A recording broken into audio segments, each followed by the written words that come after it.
It's a wonderful day in West Virginia. Welcome to the Daily 304 Innovators and Entrepreneurs feature. Here at the Daily 304, we are committed to sharing the wealth, beauty, opportunity, and innovation that's here in wonderful Almost Heaven, West Virginia. Today we are joined by Adam Payne. He's the editor-in-chief at YNST Magazine. That stands for You're Not Seeing Things. And that's exactly what they're trying to solve by capturing the region's storytellers, designers, photographers, and artists in a thought-provoking publication.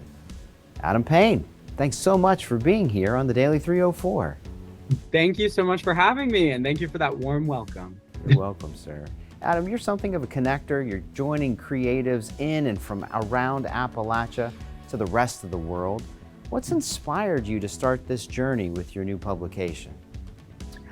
You know, a lot of different things. For myself, I'm an artist, I'm an actor. I've been acting for the last couple years, and I was doing a bunch of things simultaneously at West Virginia University, right? So I was getting my BFA in acting, and I was seeing firsthand the incredible musicians and theater makers and designers and dancers that were at the university that I was like, astounded at the level of talent that was alive in West Virginia. And simultaneously, I was working at the WVU Launchlab for 5 years and was seeing firsthand the incredible small businesses and startups that were coming out of West Virginia, that at the same time, I was like, how are people not seeing this? This is incredible. And simultaneously, I was getting a BS in journalism, and I was working for this student organization called YNST Magazine, and we started a grassroots publication from the ground up. And really, I love that style of journalism. I love the intimate, one-on-ones, the personal interviews, the editorial storytelling. And then I graduated, and me and the entire creative team were sort of at a loss, and we're like, we don't want to let this baby that we've grown from the ground up go.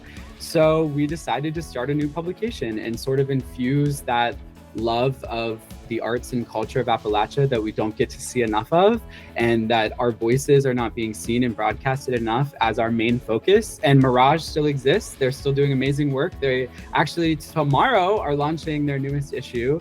And so now we sort of are able to have these two publications live simultaneously. And it's been a whirlwind, and it's been really exciting to start this from the ground up again. What a great entrepreneurial story. What we love here about it is you're highlighting the creative economy in West Virginia, and how powerful it can be, and going to provide a spotlight onto those artists and artisans. Tell us what you look for when you're trying to find those artists and those creatives to highlight. What are you looking for? Well, it's been amazing working on this first issue, getting to sort of connect with my network of talented peers that I met, talented writers, talented artists that I met at my time at WVU and in high school, at the Governor's School of the Arts, reconnecting with all of these people and getting to support their voices and their work. But then we've also had these sort of open calls and have been receiving submissions from all around the region. And honestly, it just comes down to diversity of ideas, different styles, different works, different types of people that are submitting. And at the same time, whose stories really need to be told right now, whose work and whose talent is impressive and isn't getting showcased. I think that's really what we've been looking for. Excellent, excellent. What a great process you're going to go through, and kind of walking around with this box of be able to show people these wonderful things that are going on here. Adam, when you're not starting a new media outlet from the ground up, being an entrepreneur with rocket fuel, what do you like to do in Almost Heaven to kind of unwind and relax? Oh, great question. I think honestly, just connecting with my friends, supporting small restaurants. I feel like that's my number one thing. Is the weekends are usually a food tour for me. But also, relaxing in the hot tub, seeing local music, unwinding, shopping, hiking. I love it all. we haven't shared this. I'm a Fallonsby native. Oh, really? Yeah, I grew up in the Northern Panhandle, so shout out to that Panhandle clan up there. Yeah.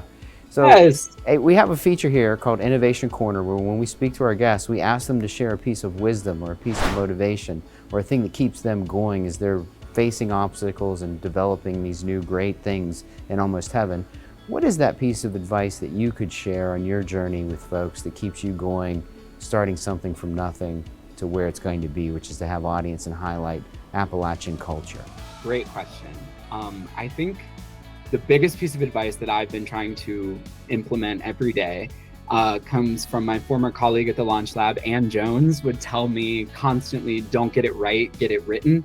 And that's something that's sort of navigating, going from just a creative person, a creative artist, into a business owner, and doing all of this business end things that I am experiencing in a way that I've never had in the past, setting up an LLC, doing all this financial planning, doing the business model, audience development, all this stuff that sometimes feels like I don't know what I'm doing or that I'm underqualified to be doing it. I think don't get it right, get it written. And then connecting with these other incredible innovators in the creative economy has been incredibly impactful for me. Just continuing to nonstop do work. I don't think I've slept since January, but yeah, don't get it right, get it written. And also, I've been told by several people, especially in the arts scene, go where you're celebrated, not where you're tolerated. And I think that piece of advice I try to carry with me in all of my work, that I want this magazine and this publication to feel like a celebration, and to feel like it's really celebrating the work and the stories that are of our region that need to be told right now. Wonderful. Adam, you seem to be honing in on helping shape the perspective and the perception of West Virginia. Happy that you're so entrepreneurial and taking these risks and writing it down. So keep going. That's all the time we have here. So real fast, for our viewers and our listeners, what's the easiest way for them to connect with you and your publication and to help support you in this new endeavor?